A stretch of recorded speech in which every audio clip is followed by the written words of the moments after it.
In a historic session, the West Bengal Assembly unanimously passed the Aparajitha Women and Child Bill 2024, aimed at enhancing protections for women and children.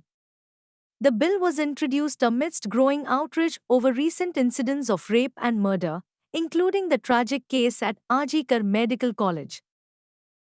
Following the bill's passage, Chief Minister Mamta Banerjee demanded the resignation of Prime Minister Narendra Modi and Union Home Minister Amit Shah.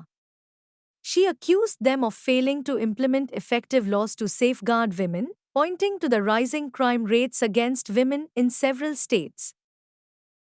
The Aparajitha Bill, named after the indomitable spirit of women, introduces stricter provisions for crimes against women and children. It emphasizes quick investigation, fast-track justice, and harsher punishments, including the death penalty for cases resulting in the victim's death or vegetative state. The assembly session witnessed heated debates, with BJP MLAs demanding Mamta Banerjee's resignation over the state's handling of the Ajikar Medical College incident. In a sharp rebuttal, Banerjee questioned the safety of women in BJP-ruled states, highlighting Uttar Pradesh and Gujarat's alarming crime statistics. As protests continue across the state, Mamta Banerjee vowed to ensure that justice is served.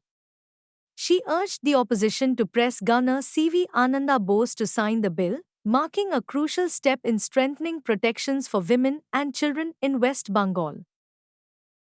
The unanimous passage of the Aparajitha Bill is a significant step forward, but the fight for women's safety continues. As West Bengal sets an example, the nation must unite to ensure that crimes against women are met with swift and uncompromising justice. The Aparajitha Bill's passage marks a pivotal moment in the fight against gender-based violence, setting a precedent for other states to follow. End of this video.